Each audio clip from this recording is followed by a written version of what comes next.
Pada saat itu, dia menemukan kawan-kawan babi hutan sudah keluar. Namun, tidak ada tanda Huangda. Anak laki-laki tiba-tiba merasa tidak enak. Tanpa memedulikan rasa sakit, dia berlari keluar gua. Hanya melihat Huangda tergeletak di tanah dengan napas terengah-engah. Tubuhnya tergigit beberapa luka panjang. Sangat mengganggu untuk dilihat. Anak laki-laki dengan mata berkaca-kaca membuat Huangda bangkit. Kemudian dia membungkus luka Huangda dengan jaket secara sederhana. Demi mencegah babi hutan kembali, anak laki-laki membiarkan si kuning naik ke dalam lubang terlebih dahulu. Setidaknya tidak mudah terlihat. Melihat si kuning menderita, anak laki-laki sangat merasa kasihan. Dia menjanjikan akan segera kembali menyelamatkannya. Akhirnya menutup lubang dengan kulit pohon. Lalu dengan tersendat-sendat pulang untuk membawa bantuan.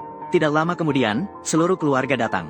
Elang botak mencium bau darah di sekitar lubang. Mereka menggeser kulit pohon itu. Beruntung si kuning belum mati. Namun luka yang mengerikan itu membuat ibu ketakutan. Ia segera menyuruh anaknya untuk mencabut satu helai bulu ekor keledai. Kemudian menjahit dengan benang dan jarum. Mulai menjahit luka si kuning. Si kuning sepertinya merasakan kesedihan pemiliknya. Seharusnya ia yang dihibur, malah menghibur pemiliknya. Sikap bijaksana membuat orang merasa kasihan. Setelah jahitan selesai, mereka berbaring dirakit dan dibawa kembali ke rumah oleh keledai. Untungnya, tubuh anak dan anjing cepat pulih. Tidak lama kemudian, anak laki-laki dan anjing kuning sembuh. Namun, saat itu terjadi kejadian aneh di rumah. Terlihat sapi seperti minum arak. Bahkan berjalan pun menjadi tidak stabil. Ibunya sangat bingung dengan hal ini. Dia bahkan mencurigai apakah sapi itu kakinya terluka. Namun anak laki-laki segera menyadari bahwa sapi itu terkena rabies. Karena semua gejala sapi, sama seperti yang dikatakan oleh pria sebelumnya. Untuk melindungi keluarga, anak laki-laki mengangkat senapan berburunya. Bersamaan dengan suara tembakan, dia mengakhiri hidup rajin sapi itu. Untuk mencegah penyebaran bakteri, malam itu ibu bersiap membakar jenazah sapi. Sementara kedua saudara itu ditinggalkan di rumah. Tidak disangka, tiba-tiba mendengar teriakan ibu. Kakak segera mengambil senapan berburu dan berlari ke arah itu. Hanya melihat anjing besar sedang bergulat dengan serigala. Untungnya, ada dia di sana. Ibu berhasil lolos dari mulut serigala. Anak laki-laki datang dan mengangkat senjata siap membantu. Namun mereka terlalu dekat. Anak laki-laki sama sekali tidak tahu harus mulai dari mana.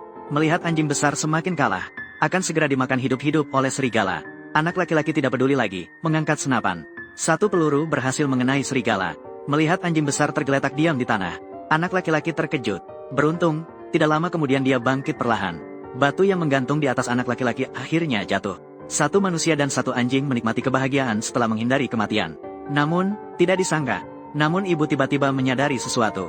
Kita sangat beruntung, anakku. Tapi Dahuang tidak beruntung. Dia digigit tapi tidak terluka parah. Tidak ada serigala yang waras. Akan tidak takut untuk melompat ke arah api. Serigala itu gila. Aku akan menembaknya dan membunuhnya. Jika kamu tidak bisa melakukannya, ibu, dengarkan aku. Dahu baru saja menyelamatkan nyawa kalian berdua dan Lisbeth. Dia juga menyelamatkan aku dan adikku. Kita tidak bisa begitu. Kita belum bisa pastikan apakah dia sakit atau tidak. Kita bisa memindahkannya ke tempat tertutup untuk diamati. Akhirnya, atas desakan berulang kali dari anak laki-laki, ibu setuju untuk sementara mengurung anjing. Amati untuk sementara sebelum membuat keputusan. 2 minggu kemudian, mereka datang untuk melihat Dahuang. Mereka melihat Dahuang dalam keadaan sehat dan bugar. Tidak seperti terkena rabies. Anak laki-laki menyarankan untuk melepaskannya sekarang. Namun ibu mengatakan masa inkubasi rabies paling lama 1 bulan. Saat itu, tidak ada salahnya untuk melepaskannya. Akhirnya sebulan telah berlalu. Dia memberikan makanan kepada Dahuang seperti biasa. Untuk merayakan kebebasannya besok. Malam itu, anak laki-laki memotong beberapa potong daging asap untuk diberikan kepadanya. Namun ketika pintu dibuka, senyum di wajah anak laki-laki langsung menghilang.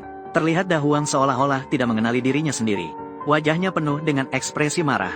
Namun matanya berbinar dengan air mata. Sepertinya ia tahu bahwa ia seharusnya tidak seperti itu. Anak laki-laki melihat rasa sakit Dahuang. Maka dia pura-pura tidak melihat apa-apa. Seperti biasa, memberikan makanan kepada Dahuang. Lalu dia pergi. Setelah kembali ke rumah, anak laki-laki juga berpura-pura seolah-olah tidak ada yang terjadi. Mengatakan bahwa Dahuang dalam keadaan normal. Namun ibu melihat langsung bahwa anaknya berbohong. Anak laki-laki membela anjing itu. Mengatakan bahwa tidak peduli apapun jenis makhluk, akan menjadi mudah tersulut emosi setelah lama dikurung di tempat sempit. Sifatnya akan menjadi mudah marah. Adik mendengar percakapan mereka di samping. Maka diam-diam keluar larut malam untuk melepaskan si kuning.